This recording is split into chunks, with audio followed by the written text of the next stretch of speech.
നിങ്ങൾക്ക് തരാനുള്ള ഒരു പാക്കേജ് ഒരു വിദ്യാഭ്യാസവും ഇല്ലാത്ത ആളുകളുടെ മുമ്പിൽ പോലും എടുത്തു വെച്ചിട്ടുള്ളത്. ഇവിടെ വിദ്യാഭ്യാസ യോഗ്യത ചോദിച്ചിട്ടില്ല, നിങ്ങൾ എത്രത്തോളം ബ്രില്യൻ്റ് ആണെന്ന് ചോദിച്ചിട്ടില്ല, നിങ്ങളുടെ കഴിവ് എന്താണെന്ന് ചോദിച്ചിട്ടില്ല. നിങ്ങൾക്ക് ആഗ്രഹങ്ങളും അഭിനിവേശവും ഉണ്ടോ, രക്ഷപ്പെടാൻ ആഗ്രഹം ഉണ്ടോ, എങ്കിൽ കൂടിക്കോ എന്ന് മാത്രമേ പറഞ്ഞിട്ടുള്ളൂ. അത് തന്നെ കമ്പനി നമുക്ക് 3 ID ഡെവലപ്പ് ചെയ്യാനുള്ള സാഹചര്യം ഒരുക്കി തരുന്നുണ്ട് ഒരു പാൻ കാർഡ് ഉപയോഗിച്ച്. അങ്ങനെയെന്ന് ഒരു വർഷം 3,28,00,000 മേലെ വരുമാനം തരാം എന്നും കമ്പനി പറയുന്നു. അപ്പൊ കമ്പനി പറയുന്നത് നിങ്ങൾക്ക് ഇത് വെറുതെ തരാമെന്നല്ല പറഞ്ഞത്. നിങ്ങൾ ഈ മേഖലയിൽ പഠിക്കാൻ തയ്യാറുണ്ടോ? MI ലൈഫ് സ്റ്റൈൽ മാർക്കറ്റിങ്ങിനെ പറ്റി പഠിക്കാൻ തയ്യാറുണ്ടോ? ഡയറക്ട് സെല്ലിംഗ് ഇൻഡസ്ട്രിയെ പറ്റി പഠിക്കാൻ നിങ്ങൾ തയ്യാറാണോ? എങ്കിൽ നിങ്ങൾക്ക് തരാം. അവിടെ വിദ്യാഭ്യാസം ആവശ്യമാണ്. സ്കൂൾ വിദ്യാഭ്യാസം അല്ല ഞാൻ ഉദ്ദേശിച്ചത്, അക്കാദമിക് സിലബസ് അല്ല പഠിക്കാനുള്ളത്. എന്താണ് ഡയറക്ട് സെല്ലിംഗ്, എന്താണ് മൈ ലൈഫ്, എന്താണ് നമ്മുടെ പ്രൊഡക്റ്റ്, ഇത് പഠിക്കാൻ തയ്യാറുണ്ടോ? നമുക്ക് കമ്പനി ഈ പറയുന്ന എല്ലാ ആനുകൂല്യങ്ങളും തരാമെന്നാണ് പറഞ്ഞത്. അപ്പൊ നമുക്ക് ഏറ്റവും നല്ല ഉദാഹരണം നമ്മുടെ ലീഡർ തന്നെ ശ്രീധരൻ സാർ. വിദ്യാഭ്യാസം കൊണ്ടല്ല അദ്ദേഹം വരുമാനം ഉണ്ടാക്കുന്നത്, അദ്ദേഹത്തിന്റെ അപാരമായ കഴിവ് കൊണ്ടല്ല വരുമാനം ഉണ്ടാക്കുന്നത്, കമ്മിറ്റ്മെന്റ് കൊണ്ട് മാത്രമാണ്. ഇതിനെപ്പറ്റി പഠിക്കാൻ തയ്യാറായി എന്നുള്ളത് കൊണ്ട് മാത്രമാണ് ശ്രീധരൻ സാർ 2-10 മാസം ഒരു 2-3 ലക്ഷം രൂപയ്ക്ക് മേലെ വരുമാനം ഇപ്പൊ വാങ്ങിക്കൊണ്ടിരിക്കുന്നത്. അതിനൊക്കെ എത്രയോ മുകളിൽ ഇനിയും കിട്ടാനുണ്ട്. തുടങ്ങിയിട്ടേ ഉള്ളൂ.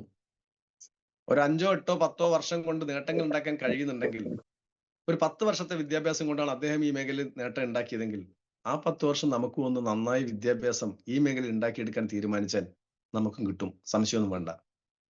പക്ഷെ നമ്മൾ എന്തുകൊണ്ട് പല ആളുകൾക്കും ശ്രീധരൻ സാർക്ക് കിട്ടുന്ന അത്ര വരുമാനം എന്തുകൊണ്ട് എനിക്ക് കിട്ടുന്നില്ല, അല്ലെങ്കിൽ അനിൽ സാറിന് കിട്ടുന്ന വരുമാനം എന്തുകൊണ്ട് എനിക്ക് കിട്ടുന്നില്ല, പ്രദീപ് സാറിന് കിട്ടുന്ന വരുമാനം എന്തുകൊണ്ട് എനിക്ക് കിട്ടുന്നില്ല എന്ന് നിങ്ങൾ ചിന്തിക്കുന്നുണ്ടെങ്കിൽ, പ്രദീപ് സാർ എന്താണോ പഠിച്ചത് അത്രയും നമ്മൾ പഠിക്കാൻ തയ്യാറായിട്ടില്ല.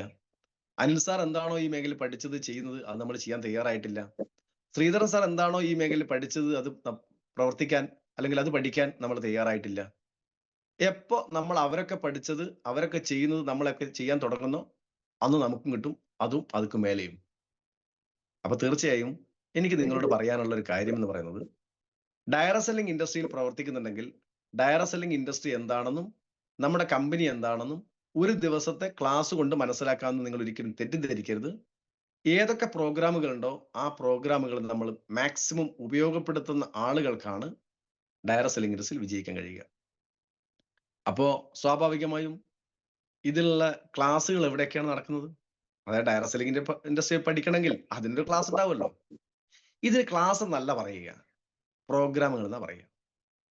ആ പ്രോഗ്രാമുകൾ സ്ഥിരമായി അറ്റൻഡ് ചെയ്യുന്ന ഒരാളെ സംബന്ധിച്ചോളം ആ പ്രോഗ്രാം അറ്റൻഡ് ചെയ്യുന്ന സമയത്ത് ഒരു ഗോളും ഇല്ലാതെ ഒരു ലക്ഷ്യവുമില്ലാതെ പോകുന്ന ഓരോ വ്യക്തിക്കും അവിടെ ഒരു ലക്ഷ്യബോധം ഉണ്ടായി വരും.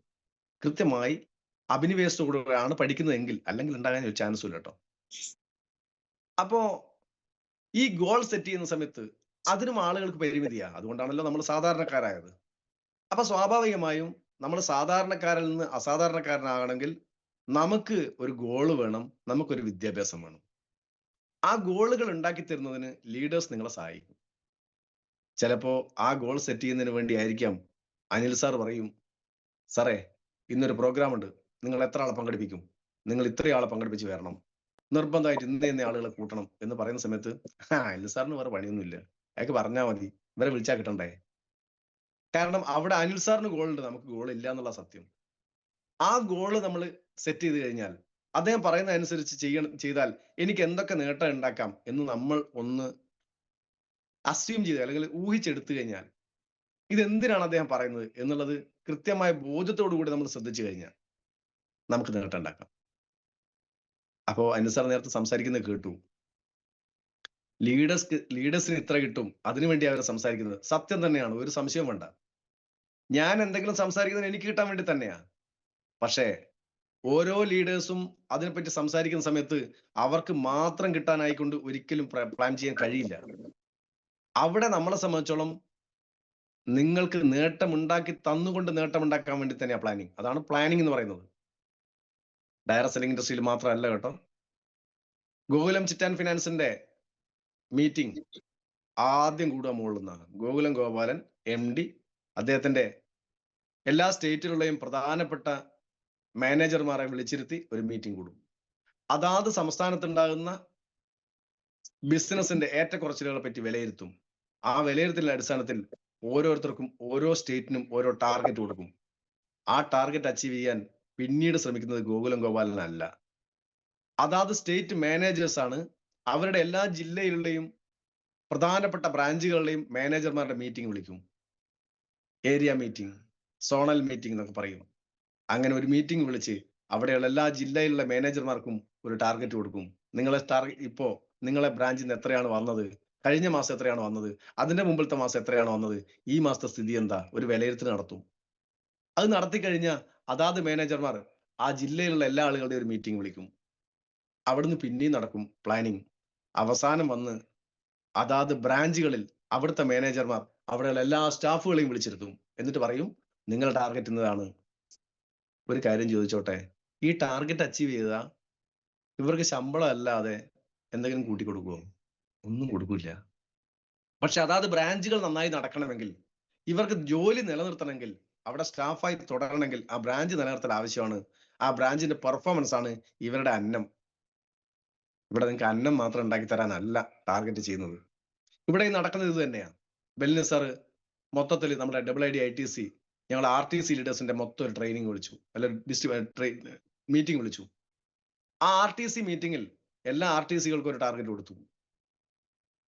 ടാർഗറ്റ് എന്ന് പറയുന്ന സമയത്ത് നിങ്ങൾക്ക് വേണേ ചെയ്താൽ മതി, മറ്റേതുപോലെ അല്ല. നിലനിൽപ്പ് നിങ്ങളെ സ്വന്തമാണ്.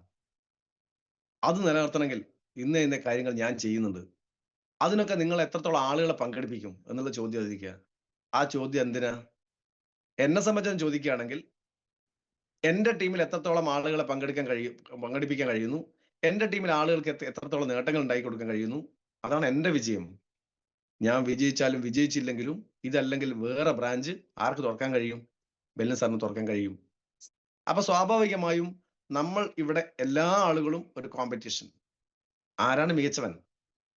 അങ്ങനെ നോക്കുന്ന സമയത്ത് ഏറ്റവും മികച്ച ആളുകൾക്ക് അംഗീകാരം കൊടുക്കുന്നു. ഇവിടെ മറ്റുള്ള കമ്പനികൾ അങ്ങനെ അംഗീകാരം ഒന്നും കൊടുക്കില്ല. ഇവിടെ നമുക്ക് അർഹിക്കുന്ന അംഗീകാരം കൊടുക്കും. അപ്പൊ സ്വാഭാവികമായും ഒരു കോണ്ടസ്റ്റ് വെക്കുന്നത്, ഇതിന്റെ ഭാഗമായി പല സമയത്തും നമ്മൾ ടീമുകൾ കോണ്ടസ്റ്റ് വെക്കാറുണ്ട്. കോണ്ടസ്റ്റ് വെക്കുന്നത് എന്തിനാ? നേരത്തെ ആ മേഖലയിലൊക്കെ പഠിച്ചു വന്ന അല്ലെങ്കിൽ ഒരു ജോലിക്കാരനായി വന്ന ആളുകൾ, അവർക്ക് ലക്ഷ്യബോധം എന്ന് പറയുന്നത് പ്രത്യേകിച്ച് ഉണ്ടായിട്ട് കാര്യമൊന്നുമില്ല. അവർക്ക് ജോലി ചെയ്താൽ മാത്രം മതി, പ്രത്യേകിച്ച് ലക്ഷ്യമൊന്നും ഉണ്ടാവുന്നില്ല. പിന്നെ അവന് കിട്ടുന്ന വരുമാനം വെച്ച് അവനൊരു ഗോളൊക്കെ സെറ്റ് ചെയ്യും. നമ്മൾ ചെയ്യുന്നത് ഇന്നത്തെ വരുമാനം കണ്ടിട്ടല്ല ഗോൾ സെറ്റ് ചെയ്യുന്നത്. വലിയ ഗോളുകൾ സെറ്റ് ചെയ്യാനുള്ള സാഹചര്യം നമുക്കുണ്ട്. വലിയ ഗോളുകൾ ആദ്യം തന്നെ ഒരാളുടെയും മനസ്സിലേക്ക് കയറി വരില്ല.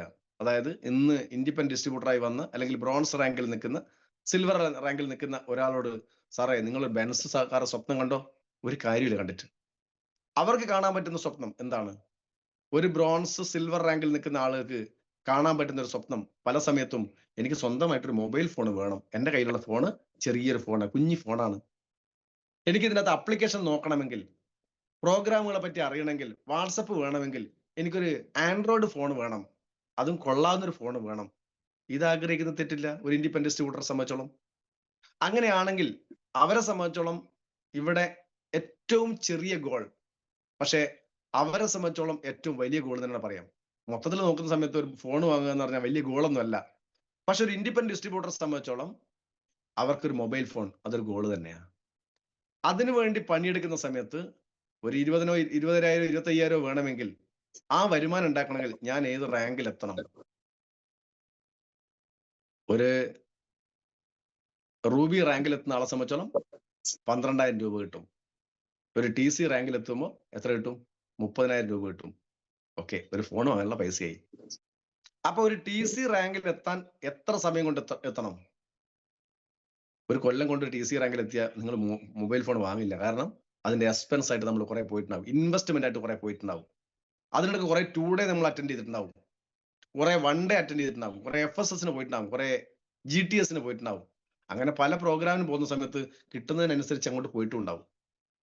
ഈ മേഖലയിൽ അറിയാതെ പോകുന്ന മറ്റൊരു ഫൗളുണ്ട്. ഡയറക്ട് സെല്ലിംഗ് ഇൻഡസ്ട്രിയുടെ ഒരു പ്രത്യേകത തന്നെയാണത്. ഇത് ഒരു ചെടി നട്ട് വളർത്തുന്ന പോലെയാണ്. അല്ലെങ്കിൽ നമ്മൾ വീട്ടില് ഒരു മാങ്ങ അണ്ടിയോ ചക്കക്കുരുവോ എന്തെങ്കിലും എടുത്തുകൊണ്ട് പറമ്പിൽ നട്ട് കഴിഞ്ഞാൽ അത് മുളച്ച് വരുന്ന സമയത്ത് ഒരു 2 ഇല ആദ്യം വരും. ഈ 2 ഇലയിൽ നിന്ന് ഈ നട്ടവന് ഒന്നും കിട്ടിയിട്ടില്ല. 2 ഇല വരുന്ന സമയത്ത് ഒരു സന്തോഷവും ഒരു ഇതുമുള്ള ഒരു ജിജ്ഞാസ. ഇതെങ്ങനെ വളർന്നു? ഇത് എത്രത്തോളം ഉഷാറാവും? അതിനെ പരിപാലിക്കുന്ന ഒരു ചുമതലയാണ് നമുക്കുള്ളത്. ഒരിക്കലും അതിൽ നിന്ന് എന്തെങ്കിലും വിളവെടുക്കാനുള്ള ചുമതല അല്ല നമുക്കുള്ളത്. അത് 2 ഇല വളർന്നു വരുന്ന സമയത്ത് ഒരു സന്തോഷം നമുക്ക് മനസ്സിൽ വരാനുണ്ട്. അത് ഒന്നുകൂടെ വളർന്നു വലുതായി അതിന്റെ മുകളിൽ നിന്ന് 5ഓ 6ഓ ഇലകളൊക്കെ വന്നു. ഒന്ന് നല്ല തുടുത്ത് നിൽക്കുന്ന സമയത്ത് ഒരു സന്തോഷം പിന്നെയും. ആ സമയത്ത് സന്തോഷമേ ഉള്ളൂ. ഒന്നുമില്ല, ഒന്നും കിട്ടാൻ പോകുന്നില്ല. പക്ഷെ കുറച്ച് വളർന്നു വലുതായി നമ്മുടെയൊക്കെ ഒരു തോളപ്പൊക്കെ ഉയരെത്തുന്ന സമയത്ത് എന്തോ ഒരു സന്തോഷം പിന്നെയും. ഒന്നും കിട്ടിയിട്ടില്ല. അവിടുന്ന് അങ്ങോട്ട് 2 ശിഖരങ്ങൾ വന്നു. ആ ശിഖരം വരുന്ന സമയത്ത് അവിടെയും സന്തോഷം തന്നെയുള്ളൂ. ഇതിങ്ങനെ നോക്കിക്കണ്ടു നമ്മൾ. ആ ശിഖരങ്ങളൊക്കെ വളർന്നു വലുതായി. പിന്നീട് കുറച്ച് കാലം ഒരു 3ഓ 4ഓ വർഷം കഴിയുന്ന സമയത്ത് അതങ്ങനെ പടർന്ന് പന്തലിച്ച് ഒരുപാട് ശിഖരങ്ങളും ഒരുപാട് ഇലകളുമായി നിൽക്കുന്ന ഒരു സമയമുണ്ട്. ആ സമയത്താണ് അതിന്റെ മുകളിന്ന് ആദ്യമായിട്ട് ചക്ക വിരിയുക, പൂത്തിട്ട് മാങ്ങ ഉണ്ടാകുക. ഇത് കാണുമ്പോഴാണ് നമ്മുടെ മനസ്സിൽ സന്തോഷത്തിന്റെ അലയൊലികൾ വരുന്ന ആ സമയത്താണ്. നമുക്കവിടെ പ്രതീക്ഷയായി. എനിക്കിത് ഇപ്രാവശ്യം പറിച്ച് കഴിക്കാലോ. ഞാൻ നട്ട മരത്തിന്റെ മുകളിൽ ഒരു മാങ്ങ ഉണ്ടായല്ലോ, 10 മാങ്ങ ഉണ്ടായല്ലോ, ഒരു 5ഓ 6ഓ ചക്ക ഉണ്ടായല്ലോ. അതിന്റെ സന്തോഷം പറഞ്ഞറിയിക്കാൻ പറ്റാത്തതാണ്. അപ്പോ നമുക്ക് കിട്ടുന്ന സന്തോഷം മാത്രമല്ല, അനുഭവിക്കാനുള്ള യോഗ്യം കൂടെ കിട്ടി. അവിടെ മുതലാണ് നമ്മൾ സക്സസ് ആകുന്നത്. പിന്നീട് അങ്ങോട്ട് നിങ്ങൾ ഒരു പരിചരണവും ഇല്ലെങ്കിലും വളർന്നു വലുതായ പ്ലാവോ മാവോ നിങ്ങൾ തിരിഞ്ഞു നോക്കിയില്ലെങ്കിലും ഇഷ്ടം പോലെ നമുക്ക് തരുന്നത് പോലെ ഡയറക്ട് സെല്ലിംഗ് ഇൻഡസ്ട്രിയിലും എംഐലേഴ്സ് മാർക്കറ്റിംഗിലും നമ്മൾ മനസ്സിലാക്കേണ്ട പ്രധാനപ്പെട്ട ഒരു കാര്യം, നിങ്ങൾ തുടക്കം മുതലേ ഇതിൽ നിന്ന് ഫലമെടുക്കാൻ പോകരുത്. എന്തെങ്കിലും കിട്ടിയിട്ടുണ്ടെങ്കിൽ തന്നെ നമുക്ക് 10,000 ബിസിനസ് വോളിയം കിട്ടിയിട്ടുണ്ടെങ്കിൽ 1200 രൂപ കിട്ടി, നന്നായി വളമിടുക. 1200ഉം പോക്കറ്റിൽ നിന്ന് എവിടെ പണിക്ക് പോയി കിട്ടിയ പൈസേന്റെ അകത്തുനിന്ന് ഒരു 1000ഉം 2200 അങ്ങോട്ട് ഇട്ടെടുക്കുക. പകരം പലരും ചെയ്യുന്നത് 1200 രൂപ കിട്ടി, 1200 നമുക്ക് വേണ്ടി ചെലവാക്കി, ടീമിന് വേണ്ടി ഒന്നും ചെലവാക്കിയില്ല, അല്ലെങ്കിൽ ഒരു മീറ്റിംഗ് വിളിക്കാൻ പോലും നമ്മൾ സന്നദ്ധമായില്ല. ഉറപ്പിച്ചോ, നിങ്ങളുടെ നട്ട തൈ അവിടെ മുരടിച്ചു പോകും. ഇനി അല്ലെങ്കിൽ ആട് കടിച്ചു പോകും, അല്ലെങ്കിൽ അത് ഉണങ്ങിപ്പോകും. ഇതൊക്കെ ചെയ്യും. ഇത് ചെയ്യാതിരിക്കണമെങ്കിൽ നിർബന്ധമായിട്ടും വേണ്ടത്, അനിൽ സാറ് നേരത്തെ നിങ്ങളോട് സൂചിപ്പിച്ചിട്ടുണ്ടാവും, എല്ലാ ആളുകളെയും എല്ലാ ദിവസവും രാവിലെ വിളിച്ചെണീപ്പിക്കണം, വീട്ടിൽ പോയി തട്ടി ഉണർത്തണം. അദ്ദേഹം ചെയ്യുന്ന എന്താ? അദ്ദേഹത്തിന് നട്ട തൈ മുളക്കുന്നുണ്ടോ അതിന് നനക്കുന്ന പണിയാ. അത് നനക്കുന്ന പണിയാ. ചിലപ്പം വളർന്ന് വലുത് കുറച്ചൊക്കെ ആയിട്ടുണ്ടാവും, ഒരു തോളപ്പൊക്കെ എത്തിയിട്ടുണ്ടാവും. പക്ഷെ കാറ്റ് വന്ന് ചെരിഞ്ഞു പോയിട്ടുണ്ടെങ്കിൽ ഒന്ന് വലിച്ചു കെട്ടണം, അതാ പണി. ഇനി അല്ലെങ്കിൽ ഒരു കുത്തു കൊടുത്ത് നിർത്തണം. അതിന് ഒരു കുത്തായിട്ടാണ് തൊട്ട താഴെയുള്ള ഒരു ലീഡറെ ഏൽപ്പിക്കുന്നത്. സാറെ നോക്കണം, ഇത് നിങ്ങളും ചെയ്യേണ്ടതാ. നമ്മുടെ കൂടെ 2 ആളുകൾ വന്നു. ആ 2 ആളുകളെ മെയിൻറ്റെയിൻ ചെയ്യുന്ന ചുമതല നമുക്ക് തന്നെയാ, ലീഡർക്കല്ല. ലീഡർ ഉപയോഗപ്പെടുത്താം. പകരം ഇത് ചെയ്ത ഞാൻ 2 ആളെ കൊണ്ടുവന്ന് അയാൾ 10ഉം 10ഉം 20,000 രൂപയുടെ സാധനം വാങ്ങിയ 1800 രൂപ അനിൽ സാറിന് കിട്ടൂലേ? നോക്കണ്ട. അവിടെ കിട്ടുമോ കിട്ടിയില്ലേ നമ്മളെ വിഷയമല്ല. നമുക്ക് കിട്ടിയിട്ടുണ്ടോ? നമ്മളത് നോക്കിയാൽ മതി. നമുക്ക് കിട്ടാൻ എന്താണ് ചെയ്യേണ്ടത് അത് നോക്കിയാൽ മതി.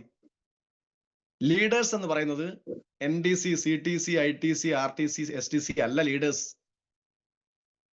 കൊണ്ടുവന്ന എത്ര ആളായിക്കോട്ടെ, അവരെ മെയിൻറ്റെയിൻ ചെയ്യുന്ന ഒരു ബ്രോൺസ് മുതൽ അങ്ങോട്ടുള്ള എല്ലാ ആളുകളും ലീഡേഴ്സാണ്. സ്വയം ലീഡറായി മാറാത്തിടത്തോളം കാലം നമുക്ക് ഇതിൽ നേട്ടങ്ങൾ ഉണ്ടാക്കാൻ കഴിയില്ല. ഡയറക്ട് സെല്ലിംഗ് ഇൻഡസ്ട്രിയിൽ നേട്ടങ്ങൾ ഉണ്ടാക്കുന്നത് ആരാണെന്ന് ചോദിച്ചാൽ, ഇതിൽ പ്രവർത്തിക്കുന്ന ഡിസ്ട്രിബ്യൂട്ടേഴ്സോ ഇതിൽ ഐഡിയ അടിച്ച കസ്റ്റമേഴ്സോ അല്ല, ലീഡേഴ്സ് തന്നെയാണ്. സംശയം വേണ്ട. ലീഡേഴ്സിന് വരുമാനം ഉണ്ടാക്കുന്ന സമയത്ത് അവർക്ക് കിട്ടുന്നല്ലേ, എനിക്ക് കിട്ടില്ലല്ലോ എന്നല്ല ചിന്തിക്കേണ്ടത്. ഞാൻ ലീഡറാണെന്ന് ചിന്തിച്ചാൽ മതി, അങ്ങനെ നിങ്ങൾക്ക് കിട്ടും. ആരൊക്കെ സ്വയം ലീഡറായി മാറുന്നോ അവർക്കൊക്കെ കമ്പനി വാരിക്കോരി തരും, ഒരു സംശയം വേണ്ട. ലീഡർഷിപ്പ് ഏറ്റെടുക്കുക. ലീഡർഷിപ്പ് ഏറ്റെടുക്കാത്ത ലീഡർക്ക് കിട്ടില്ല. ലീഡർഷിപ്പ് ഏറ്റെടുക്കാത്ത ലീഡേഴ്സ് ഉണ്ടാവും, അവർക്ക് കിട്ടില്ല. അപ്പൊ തീർച്ചയായും നമുക്ക് വേണ്ടത്, ഡയറക്ട് സെല്ലിംഗ് ഇൻഡസ്ട്രിയിൽ വളർന്നു വലുതാണോ, തുടക്കം മുതലേ നമ്മൾ ഇതിനെപ്പറ്റി പഠിക്കാനും തുടക്കം മുതലേ ഒരു ലീഡർഷിപ്പ് സ്വയം കൈകാര്യം ചെയ്യാനും നമ്മൾ തയ്യാറാകുക. അപ്പൊ ചെറിയ ആൾ ചോദിക്കും, സാറേ എനിക്കിതൊന്നും ശീലമില്ല. സാറി പറയുന്ന സാധനമുണ്ടോ ലീഡർഷിപ്പ്, എന്നെ കൊണ്ട് നടക്കൂല സാറേ, ഞാൻ ഇതുവരെ ആരെയും മാനേജ് ചെയ്തിട്ടില്ല. ഒരു മാനേജ്മെന്റ് നിങ്ങൾ പഠിക്കണ്ട, അത് സ്വയമേവ പഠിച്ച് ചാർജിച്ച് വരുന്നതാ. നമ്മൾ ചെയ്യേണ്ടത് മനസ്സുകൊണ്ട് തയ്യാറെടുക്കുക എന്നുള്ളതാണ്. ഇപ്പോ രണ്ടാളുകൾ, നമ്മൾ കൊണ്ടുവന്ന രണ്ടാളുകൾ നമുക്ക് പരിചയമുള്ള ആളാണല്ലോ, നമുക്ക് എന്തെങ്കിലും ബന്ധം അവരുമായിട്ടുണ്ടല്ലോ. ഒന്ന് വീട്ടിലേക്ക് വിളിക്കുക. വീട്ടിലേക്ക് വിളിച്ച് കുറച്ചു നേരം നമ്മൾ സൗഹൃദ സംഭാഷണവും നമ്മളെ വീട്ടിലെ കാര്യങ്ങളോ ചോദിച്ചതിന് ശേഷം ഇനി നമുക്ക് വിഷയത്തിലേക്ക് കടക്കാം. നമ്മളൊക്കെ ഒരു ഡിസ്ട്രിബ്യൂഷൻ എടുത്തിട്ടുണ്ടല്ലോ. ഇതില് നമുക്ക് പ്രൊഡക്റ്റിനെ പറ്റിയൊക്കെ അറിയട്ടെ. ആരോടെങ്കിലും പറയണമെങ്കിൽ പ്രൊഡക്റ്റിനെ പറ്റി സംസാരിക്കണ്ടേ. അപ്പോ സാർ പ്രൊഡക്റ്റ് വാങ്ങിയിട്ടുണ്ടോ? ഉപയോഗിച്ചിട്ടുണ്ടോ? എന്താണ് നിങ്ങളെ റിസൾട്ട്? വാങ്ങിയ ഉൽപ്പന്നം എന്തൊക്കെയാണ്? നിങ്ങൾ ഉപയോഗിച്ച ഉൽപ്പന്നം എന്തൊക്കെയാണ്? എന്തൊക്കെയാണ് നിങ്ങൾക്ക് റിസൾട്ട്? അത് ചോദിക്കാലോ. അതിന് ലീഡർഷിപ്പ് വേണോ, ക്വാളിറ്റി വേണോ, എക്സ്പീരിയൻസ് വേണോ? ഒന്നും വേണ്ട. അവരുടെ അനുഭവം ചോദിച്ച് മനസ്സിലാക്കുക. അതിനുശേഷം സാറേ, നിങ്ങൾ ആർക്കെങ്കിലും പ്രൊഡക്റ്റ് കൊടുത്തിട്ടുണ്ടോ? ഇല്ല. ഇത് കൊടുക്കണ്ടേ? ബിസിനസ് അല്ലേ, കൊടുക്കണം. അതിനെന്താ മാർഗം? സാറേ, അതിന് നിങ്ങൾക്ക് വേണ്ടുന്ന ആൾക്കാരുടെ കുറച്ച് ലിസ്റ്റ് നിങ്ങൾ ചെയ്യേണ്ടത്, ഇതിന് ചെയ്യേണ്ട മെത്തേഡ് ഇതാണ്. ലിസ്റ്റ് ഉണ്ടാക്കണം. സാർ എത്ര പേരുടെ ലിസ്റ്റ് ഉണ്ടാക്കിയിട്ടുണ്ട്? ഇല്ല. എങ്കിൽ ഉണ്ടാക്കണം സാറേ. സാർ ഡയറി ഉണ്ടോ? ആ ഡയറി എടുക്ക്. നിങ്ങൾ പരിചയമുള്ള ആളുകളുടെ പേര് എഴുത്. അവിടെ ഇരുത്തി എഴുതിക്കാൻ കുറെ. അങ്ങനെ ഇരുത്തി എഴുതിച്ച് ആ എഴുതിയ ആളുകളുടെ, ഗസ്റ്റുകളുടെ പേരൊക്കെ ശേഖരിച്ചതിനു ശേഷം അവരെ പറ്റി ഒരു വിശകലനം നമുക്ക് തന്നെ നടത്താം. അവിടെ നിന്ന് ഞാൻ പറയുന്നത് ഒരു ബ്രോൺസ് റാങ്കിലുള്ള അല്ലെങ്കിൽ ഇൻഡിപെൻഡന്റ് ഡിസ്ട്രിബ്യൂട്ടർ ആയ ഒരാളെ ഉണ്ടായി പറയുന്നത്. അവർക്ക് ചെയ്യേണ്ട ലീഡർഷിപ്പാ പറയുന്നത്. അവർ സൗഹൃദ സംഭാഷണത്തിലൂടെ എന്തൊക്കെ ചെയ്യണമെന്ന് അറിയാതെ പറഞ്ഞു കൊടുക്കുക. അപ്പോ അവരുടെ നമ്മൾ കൊണ്ടുവന്ന രണ്ടാളുകൾക്കും ഒരു പ്ലാനിങ് ഉണ്ടായി കൊടുത്ത് അവരോട് അവരുടെ ഹോം മീറ്റിംഗ് നടത്താൻ സംസാരിക്കുക. അങ്ങനെ സംസാരിച്ച് അവർ നടത്തില്ല. അതിനാദ്യം ചെയ്യേണ്ട മെത്തേഡ്, നമ്മളൊരു ബിസിനസ്സിലേക്ക് ഇറങ്ങിയിട്ടുണ്ടെങ്കിൽ നമ്മൾ ആദ്യം ഒരു ഹോം മീറ്റിംഗ് നടത്തുക. സ്വാഭാവികമായും ഇത് കണ്ടു വന്ന ആളുകളാണ് നമ്മളെ കൂടെ ഉള്ളത്. അവർക്കറിയാം ഇയാൾ നടത്തിയ പരിപാടിയല്ലേ, എനിക്ക് നടത്താം. അങ്ങനെ ഹോം മീറ്റിംഗ് നടത്തി ആ ഹോം മീറ്റിംഗിൽ നമുക്ക് സംസാരിക്കാൻ കഴിയണമെന്നില്ല. ഫുൾ ലീഡർഷിപ്പിൽ എത്താൻ കഴിയില്ല തുടക്കത്തിലെ. അങ്ങനെ ആരുമില്ല. വെള്ളത്തെ ചാടി ഉടനെ നീന്തിയ ആൾക്കാരില്ല.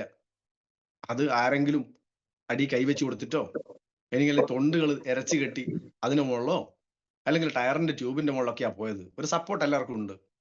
അതേപോലെ ഇവിടെയും നമ്മളെ കൊണ്ടുവന്ന ഒരു ലീഡർ ഉണ്ടാവും. അവരോട് പറയാം, സാറേ ഞാൻ കുറച്ച് ആളെ വിളിച്ചു കൂട്ടുന്നുണ്ട് കേട്ടോ, സാർ ഒന്ന് അവർക്കൊരു ഹോം മീറ്റിംഗ് നടത്തി കൊടുക്കണം.